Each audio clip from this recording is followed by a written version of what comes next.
Damos gracias al Señor por este día en el que podemos estar en su presencia, que todo lo opaca, como hemos cantado.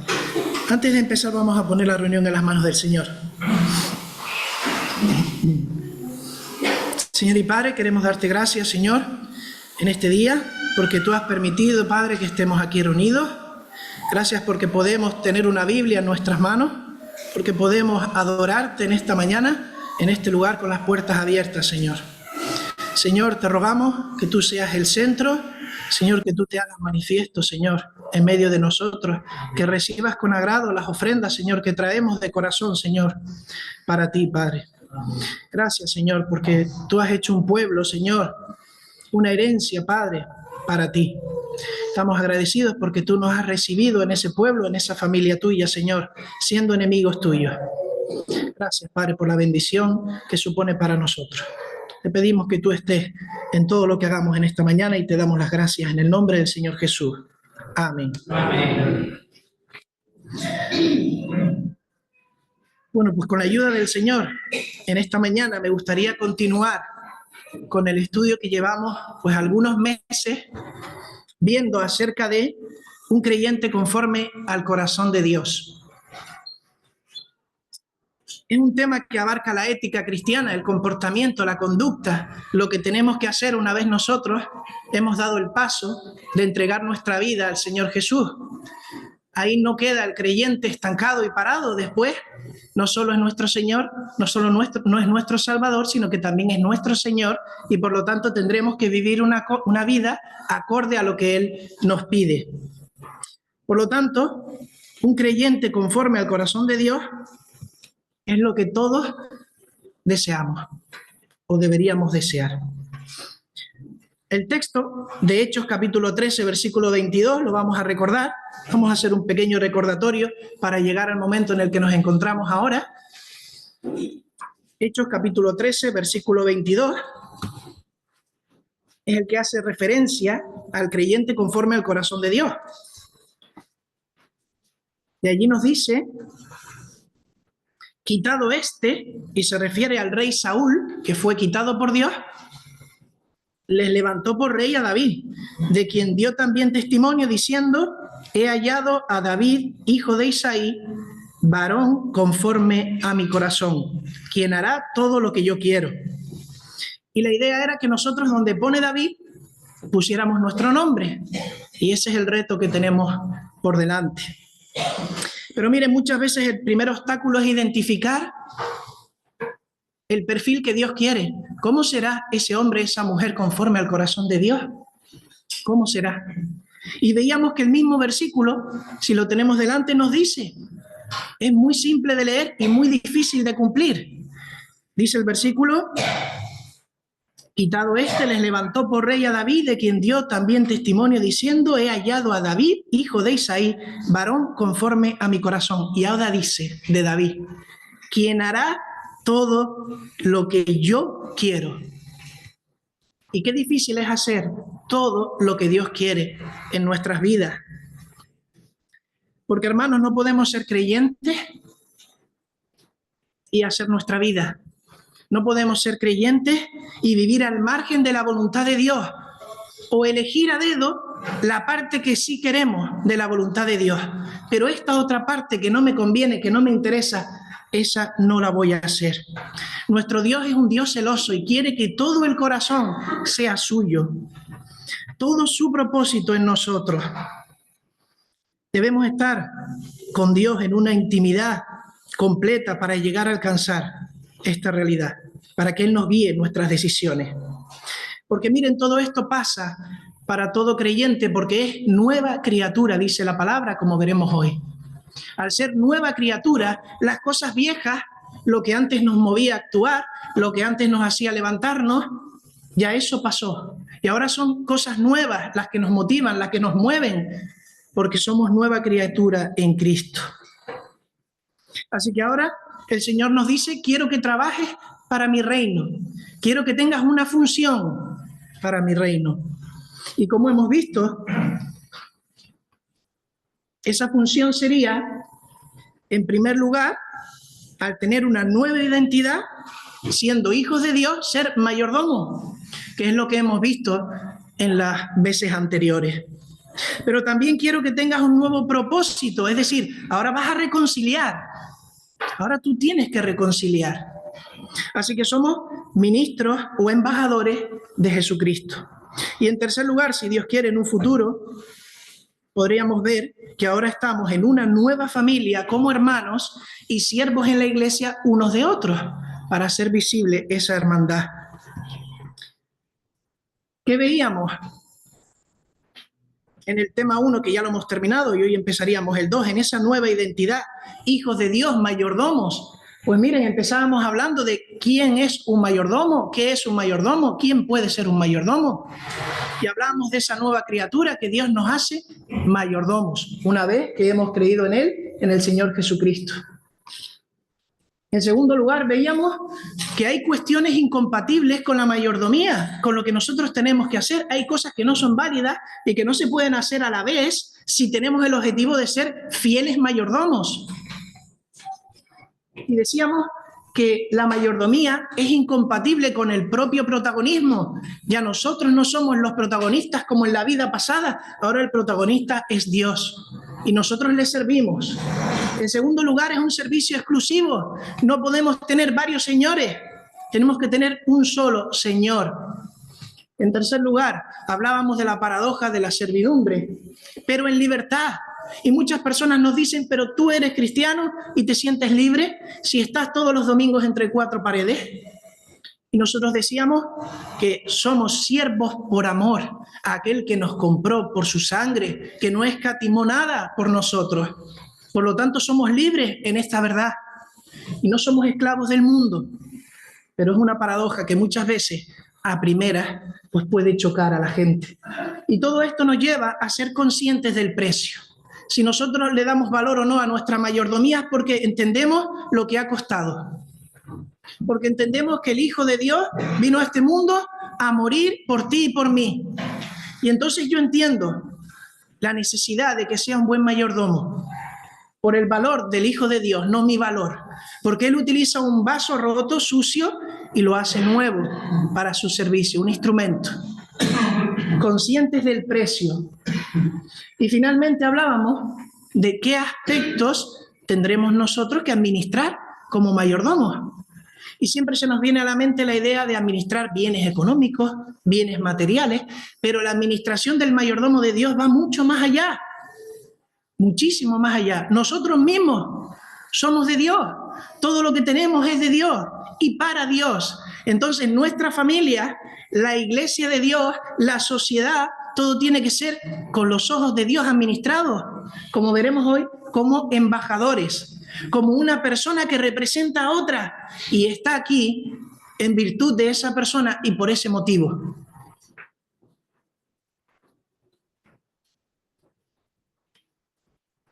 Así que una nueva identidad, hijos de Dios, mayordomos de Cristo.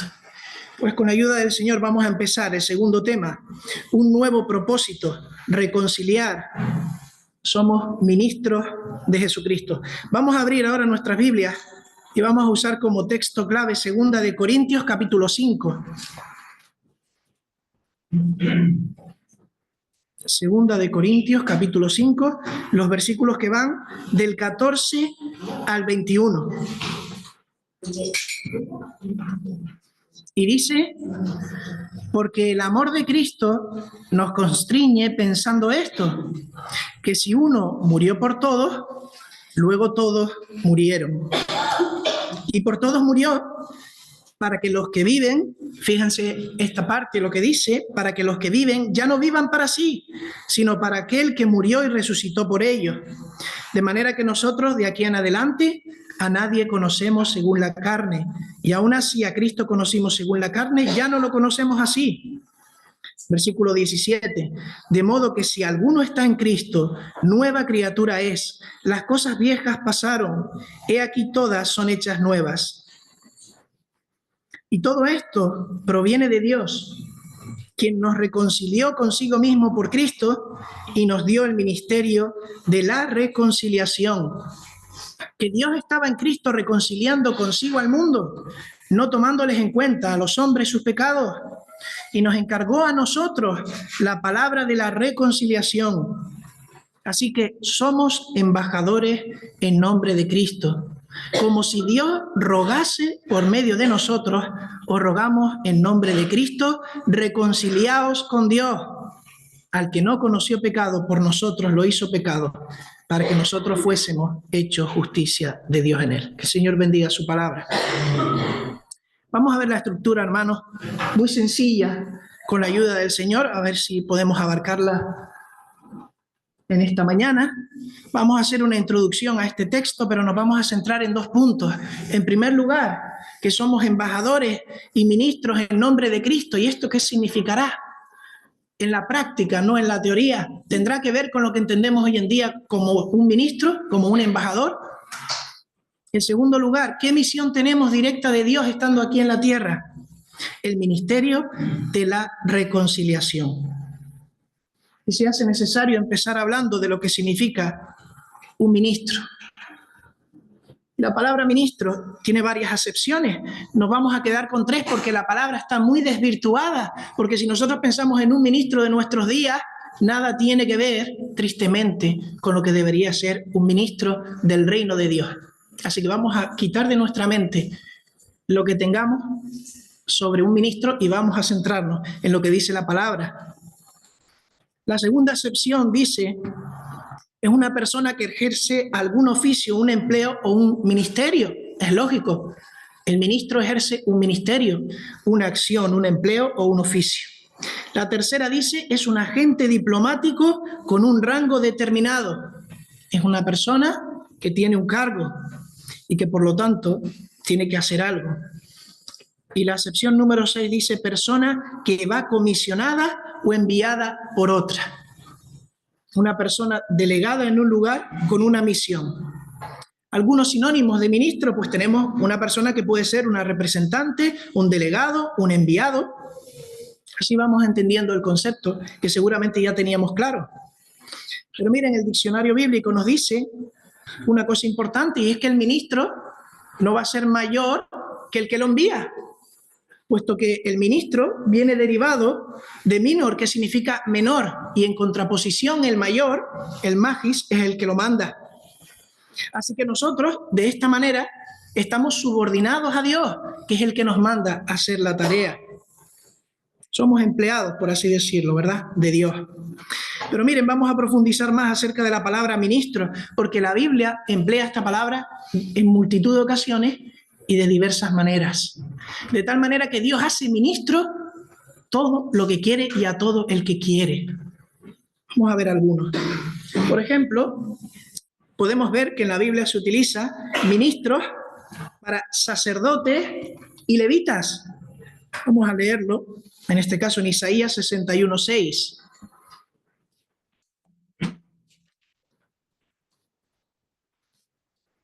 Dice: y vosotros seréis llamados sacerdotes de Jehová, ministros de nuestro Dios seréis llamados.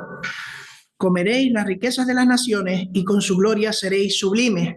Así que ministros en la palabra puede significar sacerdotes y levitas, pero también pueden ser personas con una responsabilidad en la sinagoga. Vamos a verlo en Lucas 4:20. ¿Qué responsabilidad tenía esta persona en la sinagoga? Era un ministro, alguien que tenía una tarea.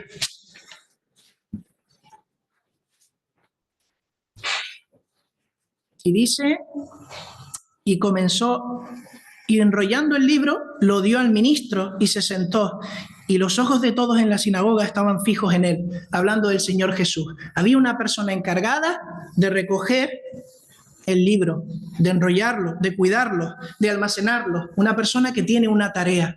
Sí, puede ser una tarea tan simple como esta, a primera vista, pero estaba ejerciendo su ministerio. ¿Qué más encontramos en la Biblia acerca de ministros? Pues miren, los ministros también son los subalternos de los reyes, las personas que están por debajo, que trabajan para ellos. Primera de Reyes 10, capítulo 5. Vamos a ver un ejemplo. Primera de Reyes 10, capítulo 5.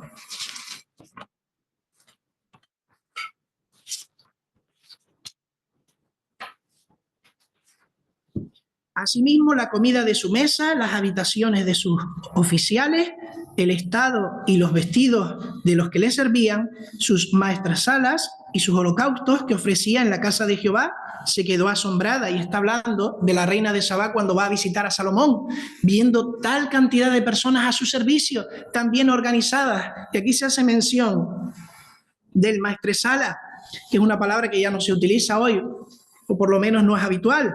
Es un criado principal, que es el encargado de la mesa, que todo esté en orden, el que presentaba y distribuía la comida, incluso llegaba a probar primeramente los bocados por si estaba envenenada. Así que el maestresala podría ser un ejemplo de alguien subordinado al rey, un ministro. Pero también, miren, la naturaleza también es un ministro de Dios, no solo las personas, la naturaleza, y como ejemplo vamos a verlo en el Salmo 104:4.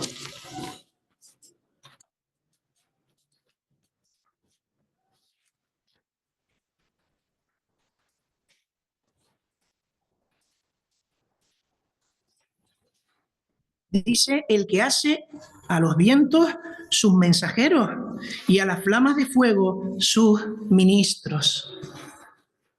También en Hebreos 1:7 podremos ver otro de los ejemplos.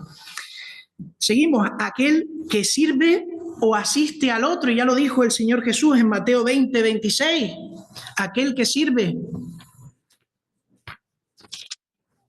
Mateo 20:26 dice: mas entre vosotros no será así, sino que el que quiera hacerse grande entre vosotros será vuestro servidor, y el que quiera ser el primero entre vosotros será vuestro siervo, como el Hijo del Hombre no vino para ser servido, sino para servir, y para dar su vida en rescate por muchos.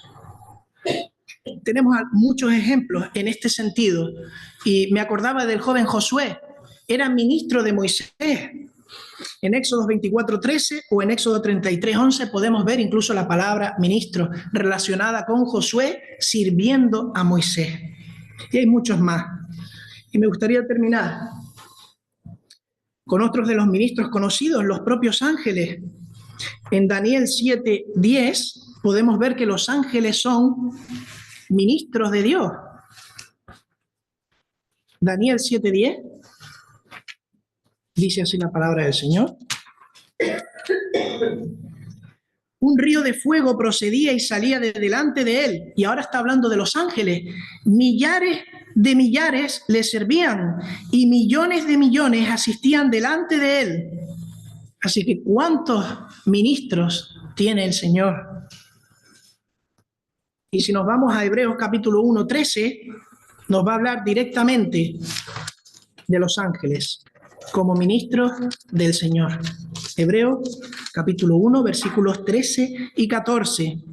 Pues, ¿a cuál de los ángeles dijo Dios jamás: siéntate a mi diestra, hasta que ponga a tus enemigos por estrado de tus pies? Y miren el versículo 14, hablando de los ángeles: ¿no son todos espíritus ministradores, enviados para servicio a favor de los que serán herederos de la salvación? Así que también son ministros. Como vemos, Dios puede hacer ministro de toda su creación, lo que Él le plazca, pues Él es soberano. Hay otras alusiones que solo vamos a mencionar. Se habla de ministros para magistrados. En Romanos capítulo 13, versículo 4, se habla de ministros cuando se habla de maestros del Evangelio. También en Romanos 15:16 y 1 de Corintios 3:5. Pero también se habla de ministros cuando hay falsos maestros, aquellos que enseñan una doctrina que no es verdad, que es mentira. En 2 de Corintios 11:15. También se habla de Cristo como ministro de la circuncisión en Romanos 15:8 y finalmente también Cristo como ministro del santuario en Hebreos 8:1 y 2. Por no hablar de lo que siempre nos viene a la mente cuando hablamos de ministros, por supuesto, hablamos de Apolos, hablamos de Pablo, hablamos de Timoteo y de tantos otros que eran ministros del Señor. Bueno, pues después de profundizar un poco en los ministros, pues sería bueno profundizar en la palabra embajador, porque hemos hablado que somos ministros, y embajadores. ¿Y qué diferencia habrá? Pues miren, un embajador es una persona con el mayor rango, el mayor, no hay otro por encima, el mayor rango en el servicio diplomático y que representa a otro estado estando en ese sitio. Eso es un embajador. También es una persona o una entidad, y esta es interesante, esta acepción, que por sus características o por esa característica especial de ese lugar se considera representativo. Y yo pensaba aquí y decía en voz alta, ¿yo soy representativo? ¿Tú eres representativo del reino de Dios? Si alguien te viera fuera de este lugar, ¿sabría que tú perteneces al reino de Dios, que yo pertenezco al reino de Dios? ¿Soy representativo? ¿Soy un embajador? O quizás estoy haciendo otras cosas y estoy utilizando mi tiempo y lo que Dios me ha dado en otras cosas y no estoy siendo luz en el sitio donde Dios me ha puesto. Después hablaremos de ello. Sinónimos: un emisario, un mensajero, un enviado, un representante de una corte, nos dice el diccionario Holman, cuando estás, ¿verdad?, ante otra. Y miren, la Biblia también nos da algunos ejemplos de embajador. En este caso, vamos a hacer alusión a ellos, pero si quieren en casa los pueden buscar, los textos bíblicos. En primer lugar, un embajador muchas veces buscaba el favor de otro reino y era enviado con ese propósito. Buscar el favor, hacer un pacto, una tregua, buscar algo que beneficiara al reino. Y por eso se mandaba. En Números, capítulo 20, versículo 14, tenemos un ejemplo. En segundo lugar, para felicitar, para bendecir, se enviaba a un embajador. También en Primera de Reyes 5:1 y Segunda de Samuel 8:10 vemos este ejemplo de un embajador. También para hacer alianzas, pues es necesario hacer alianzas. También mensajes directos a otro reino enemigo, quizás con un ultimátum. También se mandaba un embajador. Tenemos una advertencia en Proverbios 13:17 de Salomón, hablando del buen embajador y del mal embajador, y los resultados de ser buenos embajadores o malos embajadores para Dios. Y es una advertencia, Proverbios 13:17. También en relación a la profecía, en Abdías capítulo 1, versículo 1, también podemos ver la figura del embajador. Y ahora sí, me gustaría entrar con el apóstol Pablo, que es el que escribe el texto que hemos leído en Segunda de Corintios. Él se describe como embajador. Y miren tres cosas que vemos de Pablo como embajador. En primer lugar, Pablo era, y vamos a Efesios capítulo 6, versículo 20, era un embajador en cadenas. Y así lo define él.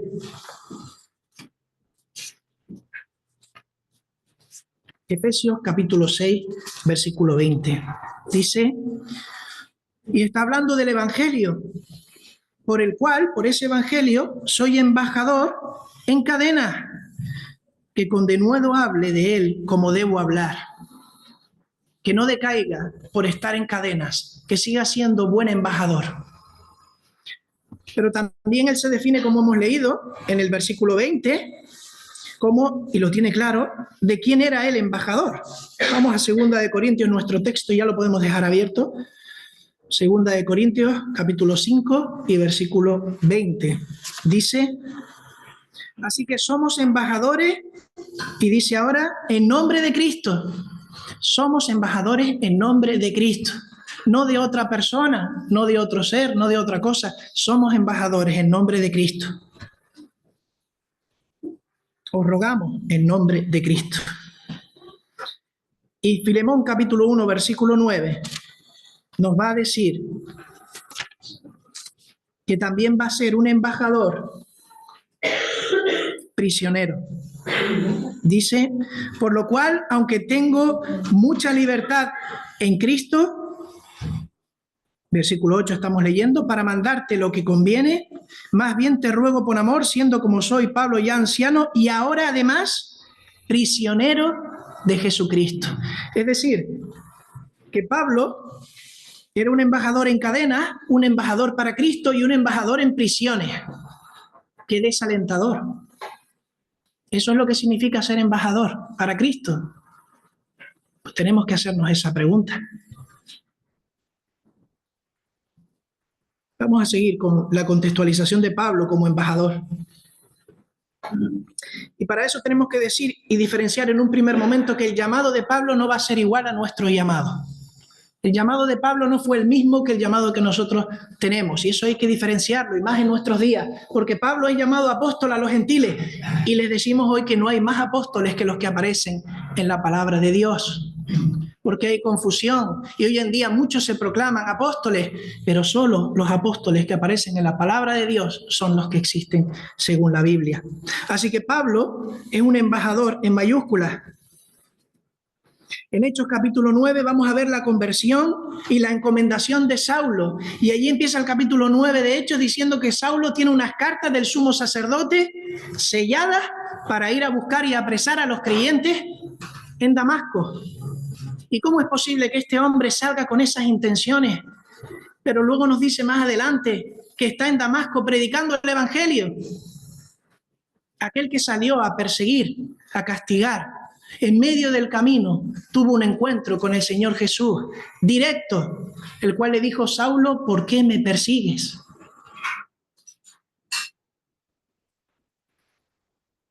Y a través de visión, el Señor habla a Ananías y le dice: ve, busca a Pablo y dile lo siguiente. Y Ananías decía: pero Señor, pero si Saulo es el que mata, persigue, castiga a los creyentes, ¿cómo voy a ir? Pero el Señor le dice en Hechos 9:15: ve, porque instrumento escogido me es este para llevar mi nombre en presencia de los gentiles, de los reyes y de los hijos de Israel. Era un ministro que tenía que llevar el nombre a los gentiles, a los reyes, incluso a los hijos de Israel. Y añade en el 16: porque yo le mostraré cuánto le es necesario padecer por mi nombre. No lo hemos visto ahora. En prisiones, en cadenas. Si bien es cierto, nosotros no tenemos este llamado específico del Señor, no somos apóstoles en mayúsculas, pero sí somos enviados y mensajeros en minúsculas, y tenemos que aprender de la vida de Pablo y llevar el Evangelio donde el Señor nos ha puesto. Pero vamos a seguir indagando y profundizando en Pablo como embajador, porque la palabra en sí que utiliza el hebreo es preciosa y nos va a dar algunas enseñanzas. Miren, la palabra que utiliza aquí para embajador es presbeutés, que en el latín sería legatus. ¿Y por qué hablamos de esta palabra? Pues porque Pablo se está refiriendo a algo muy específico que hacían los romanos con sus provincias una vez las conquistaban. Vamos a ver si logramos explicarlo, que el Señor nos ayude. Habían dos maneras de gobernar una provincia romana. Una de las maneras era que el Senado, ese grupo de personas que representaban al pueblo, en teoría, gobernaban directamente. Y eso lo hacían en las provincias más pacíficas, no en aquellas que estaban en guerra. Había directamente un gobierno del Senado sobre estas provincias que tenía el Imperio Romano en esa época. Allí no habían tropas apenas, pues no había conflicto.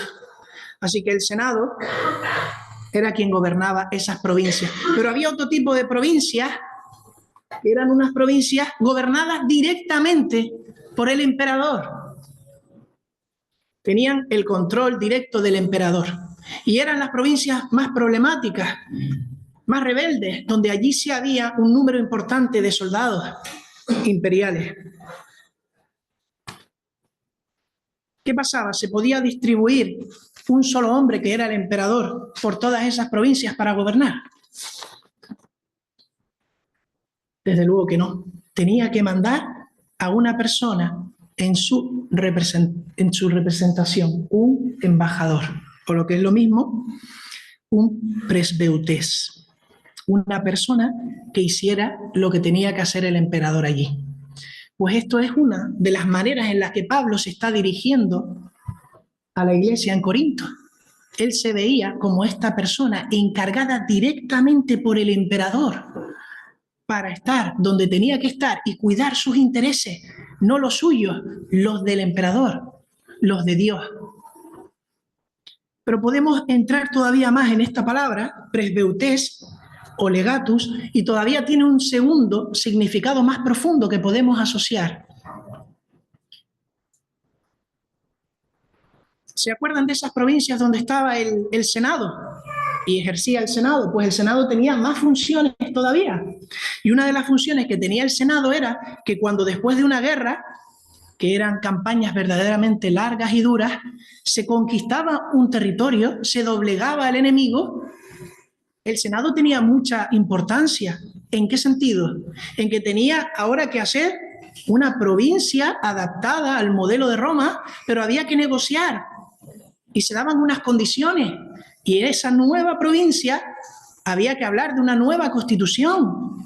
Había que hablar, entre otras cosas, de cómo iba a ser el comercio, cómo se iba a desarrollar la vida en aquel lugar, bajo el Senado. ¿Y qué hacía el Senado? Ellos no se iban a presentar en cada una de esas provincias. Mandaban, dice la historia, a 10 presbeutai, a 10 embajadores. Y ellos 10 tenían la obligación de guardar los intereses de Roma y negociar de una forma correcta cómo iba a ser esa provincia dentro del territorio de Roma. Así que, en pocas palabras, eran responsables de introducir nuevos pueblos en la familia del Imperio Romano, estos 10 embajadores. Pues miren una cosa, Pablo también se veía así. Así era como se consideraba Pablo. Por un lado, enviado directo del emperador, como vimos antes. Pero por otro lado, era el que presentaba las condiciones de Dios para que entraran a formar parte nuevos ciudadanos al reino de Dios. Y de ahí sus viajes misioneros. Él lo tenía muy claro. ¿Y qué a nosotros diremos ahora? ¿Y qué a nosotros? Pues miren, no hay mayor responsabilidad que la del embajador. Y nosotros de alguna manera también tenemos que aprender de Pablo y del texto bíblico, porque tenemos una responsabilidad delante de Dios como embajadores. Y en primer lugar, afirmamos que un embajador pertenece a un reino, pero reside en otro. ¿Y saben lo que significa eso? Que es muy difícil. Imagínense a una persona con sus costumbres, con su educación, con su familia, que tiene que irse de un lugar a otro totalmente diferente. Probablemente no domine el lenguaje, no conozca la cultura, ni sepa por qué se hacen diferentes cosas. Las tradiciones no las entiende, se vive de otra manera. Y mi pregunta era, ¿nos sentimos así nosotros en el mundo? ¿Nos sentimos fuera del molde de este mundo? ¿O estamos tan acomodados a este mundo que ya no notamos la diferencia y nadie las nota con respecto a nosotros? Porque pasamos desapercibidos. Deberíamos sentirnos fuera, no dentro, aunque estemos dentro, como el embajador. Nosotros vivimos en este mundo, tomamos parte en esta vida y en las actividades de este mundo, pero no somos ciudadanos de este mundo, somos ciudadanos del cielo. En este sentido, tenemos que vernos como extranjeros, porque el que no está dispuesto a ser diferente no puede ser un buen embajador. En segundo lugar, el embajador habla en nombre de su propio reino. Cuando el embajador habla, se nota que viene de otro lugar. Se desprende por su forma de hablar, por su forma de ser, que no es de ese lugar, y cualquiera que lo ve dice, pues esta persona no es de aquí. Además, lo que dice y lo que hace es con autoridad, pero no suya, sino en representación de quien lo ha enviado. Así que nosotros cuando hablamos, cuando actuamos, si en verdad somos hijos de Dios, estamos dando una imagen de Dios. Hablamos en nombre de Cristo, aunque no estemos aquí subidos. De hecho, hablamos mucho más cuando estamos abajo y cuando estamos en el día a día, con tantas personas que nos rodean. En las decisiones que tomamos, en los consejos que damos. La voz debe ser la voz de Cristo y no la nuestra.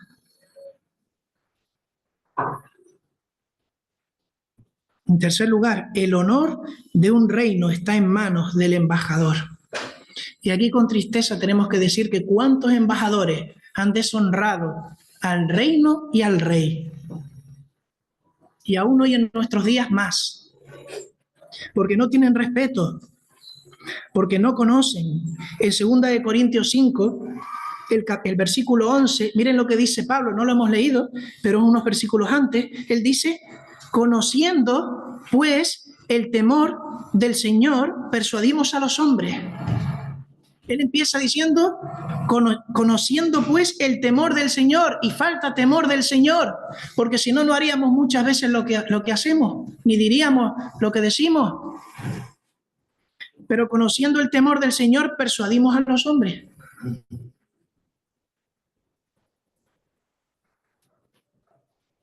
Así que las personas nos escuchan, aunque no lo parezca. Las personas nos ven, aunque no lo parezca.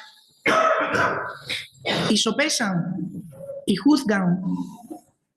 ¿Y cuánto daño a veces hacemos sin querer? O peor aún, queriendo. El deber del embajador no se limita a comunicar el mensaje. También está obligado a velar, a vigilar por los intereses.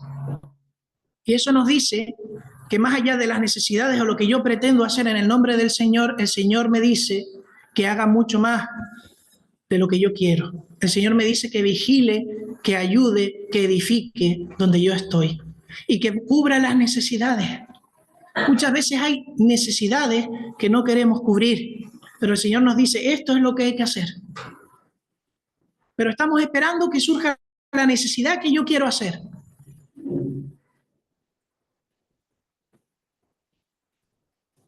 En último lugar, la gran responsabilidad del embajador es representar y presentar su reino a aquellos entre los que vive. Y pareciera que no reconocemos este privilegio, y lo digo por mí en primera persona, pareciera que supone una carga presentar el Evangelio, presentar el reino de Dios a veces. Y no digo que sea fácil, porque cada uno conoce sus circunstancias y el lugar donde Dios lo ha puesto. Pero no debiéramos verlo así. Debiéramos verlo como algo motivador, que el Señor está con nosotros en esa tarea. Y para eso estamos aquí. Y ahora veremos por qué Pablo tenía unas cotas tan altas en este sentido. Lo tenía tan claro. Qué responsabilidad y qué privilegio más honroso tenemos. Nos sobrecoge la responsabilidad. El honor de Cristo y de su iglesia está en nuestras manos en cuanto al testimonio. Con tus palabras, con tus acciones, con mis palabras, con mis acciones, puedo hacer que se estime o se desestime al rey y al reino. Dice Pablo, reconciliaos con Dios. Dios ya ha hecho todo lo que tenía que hacer. Ahora nos toca a nosotros reconciliarnos con Él.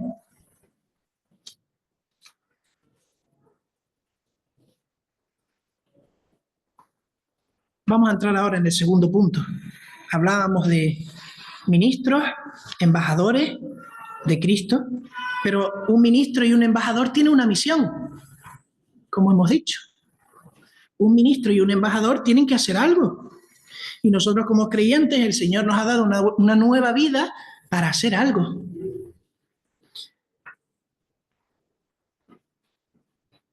Versículo 18, y todo esto proviene de Dios, quien nos reconcilió consigo mismo por Cristo. Y aquí viene la clave, nos dio el ministerio de la reconciliación. Así que un legado ha pasado a nosotros. Así como los apóstoles primeramente, nosotros como discípulos tenemos que seguir con este legado. No paró en el primer siglo. Sigue vigente, hay muchas almas que están buscando al Señor, que están perdidas. Miren, un ministerio de la reconciliación. ¿Qué es un ministerio? Lo veíamos antes. Es un cargo, es un oficio, es una ocupación, es una tarea que tenemos que asumir, no solo que aceptar, porque yo acepto que tengo esta tarea, pero mañana lunes, ¿cómo llevo a cabo la tarea? No sé si me explico. Yo acepto y entiendo que tengo que hacerlo, pero me paro a hacer práctico esto en mi día a día.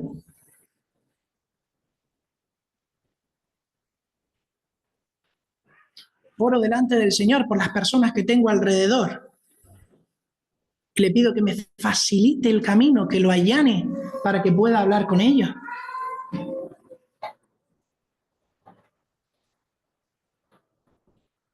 Y reconciliar es volver a tener una amistad, es atraer, es acordar los ánimos desunidos, lo que estaba roto. Lo que estaba roto vuelve a funcionar y nosotros debiéramos ver a las personas que no conocen a Cristo como personas rotas. Y hace falta que vuelvan otra vez a estar bien. Y eso solo lo puede hacer el Creador, restaurar a la persona.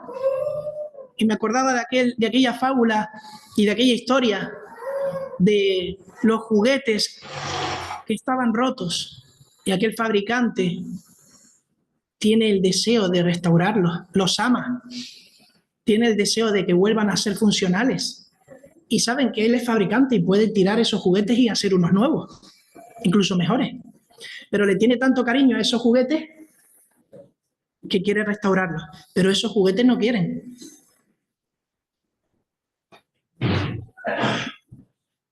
Ministerio de la Reconciliación. Y miren, Dios siempre ha buscado la comunión con el ser humano, hasta el punto, como veíamos antes, que ha dado a su Hijo unigénito, para que todo aquel que en Él crea no se pierda, mas tenga vida eterna. Por lo tanto, siendo la salvación de Jehová, Él está esperando ahora tu respuesta. Y nosotros somos instrumentos que tienen que llevar este mensaje. Y la pregunta que yo me hacía ahora era, ¿qué mueve a Pablo a llevar este ministerio a cotas tan altas? Muchos de nosotros decimos, es que yo, al lado de Pablo, no se me ve de lo insignificante que soy. Es que parece imposible. ¿Qué mueve a Pablo a hacer todo esto? Pues miren lo que dice el versículo 14 y el versículo 15 de nuestro texto de 2 de Corintios capítulo 5. Y dice el versículo 14, porque el amor de Cristo nos constriñe. Pensando esto, que si uno murió por todos, luego todos murieron. Y por todos murió. ¿Para qué? Lo que hemos estado diciendo. Para que los que viven ya no vivan para sí, sino para aquel que murió y resucitó por ellos. Así que tenemos que decir que el motor de Pablo era el amor de Dios. Ese amor lo obligaba a vivir de esa manera. No era un hombre más especial que tú y que yo. Cierto es que tenía una instrucción bastante notoria y estamos a años luz en muchos sentidos, pero no tenía cualidades, como podríamos decir en el lenguaje moderno, de superhéroe. Era un hombre pecador, era un hombre que al principio en Hechos 9 iba a perseguir a la iglesia. Y todo eso lo tendría en su mente y en su corazón. Una vez se convirtió. Pero el Señor utilizó a Pablo y lo cambió.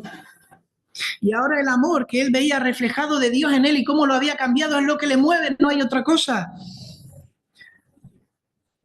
El amor de Dios nos constriñe, dice el versículo. ¿Y qué es constreñir? Pues miren, es obligar, compeler por fuerza a alguien a que haga y ejecute algo. Y nos choca esta forma de pensar.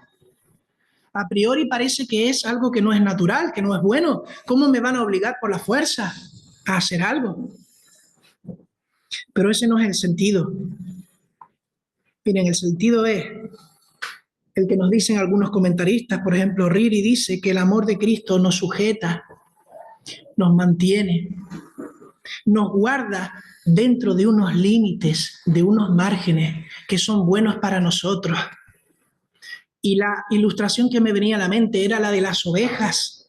El pastor hace un vallado para las ovejas, porque las ovejas no son conscientes del peligro que hay fuera del vallado. Y como el pastor lo sabe, hace un vallado. Entonces no hace el vallado para hacer sufrir a las ovejas que están dentro, sino por amor a las ovejas. Y esto a nosotros nos impulsa, nos obliga a amar al Señor Jesús y a actuar para Él, a ser embajadores de Él. Nos obliga, forzosamente no queda otro camino que delante de la presencia del Señor, caer a sus pies y decirle: Señor, úsame.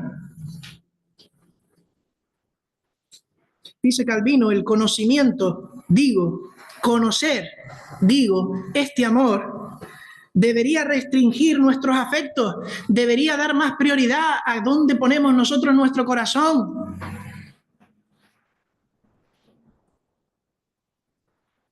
Que no pueden ir en otra dirección que en la de amarlo a cambio, en respuesta a lo que Él ha hecho por nosotros.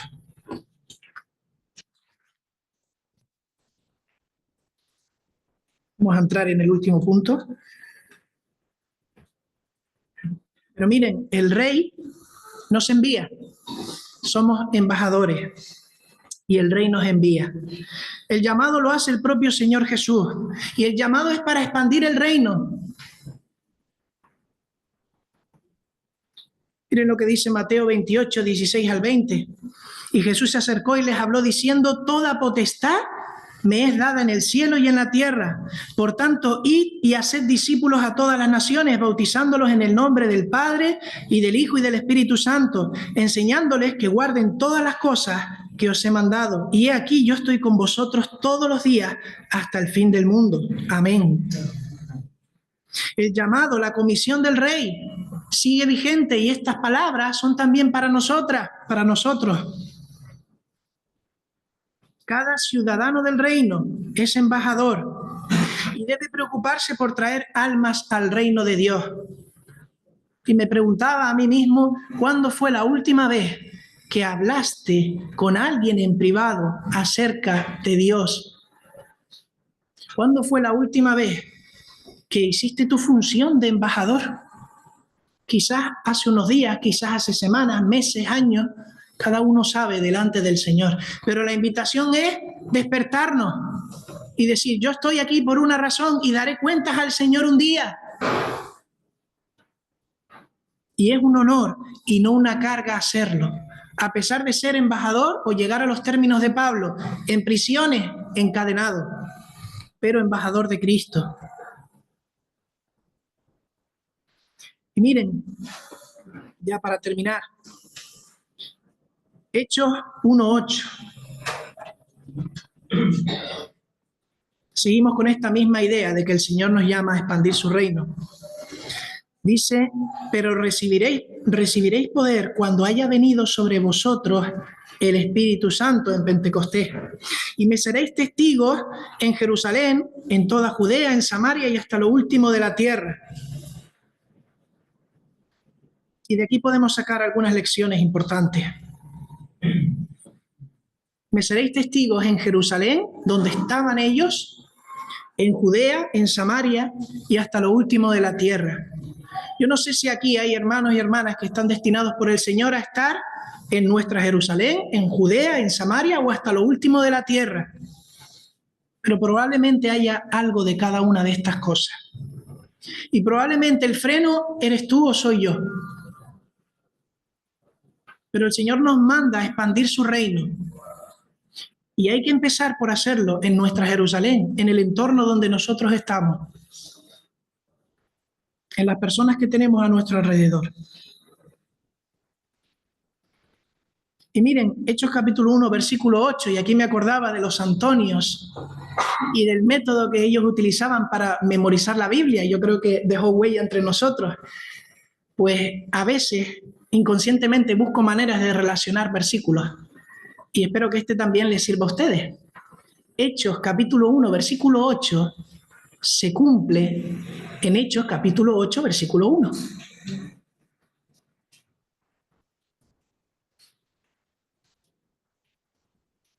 Y Saulo consentía en su muerte. En aquel día hubo una gran persecución contra la iglesia que estaba en Jerusalén. Y paramos aquí. ¿Quién es Saulo?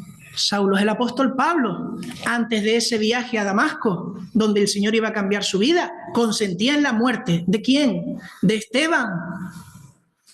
Esteban era uno de los diáconos que hizo una presentación del evangelio tremenda desde la antigüedad a los que estaban allí. Y lo que incitó en los corazones de los que le escuchaban era matarlo, y lo apedrearon. ¿Y qué pasó después de eso? Que los creyentes que estaban en Jerusalén fueron esparcidos. ¿Acaso tenemos nosotros que esperar que pase algo similar para que seamos esparcidos? Porque estamos dormidos. Porque el Señor hizo su propósito, aunque ellos estuvieran en Jerusalén. Pasó esto y fueron esparcidos.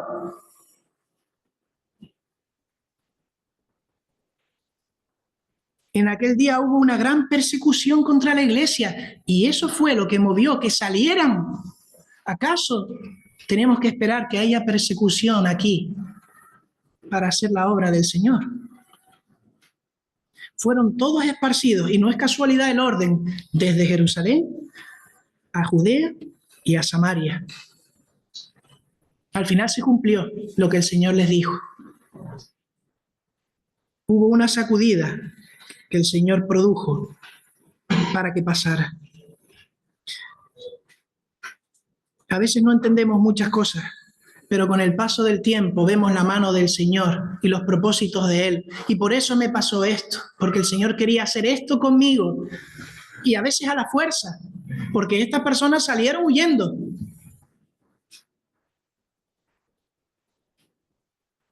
Actuamos como embajadores de Dios.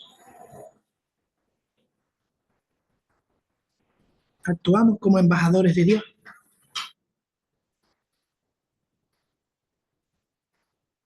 Pues hermanos, con la ayuda del Señor, continuaremos el jueves hablando acerca de una realidad que nos podemos tomar en serio o no. Y la realidad es que obreros son pocos y trabajo mucho.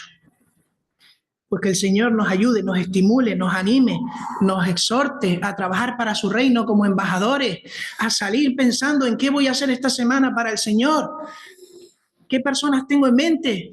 ¿Qué personas el Señor me está poniendo alrededor? Que necesitamos acercarnos a ellas, porque no esperemos que vengan a nosotros, y hablarles del Evangelio y ser embajadores y ministros para la gloria del Señor. Pues que el Señor bendiga su palabra. Amén.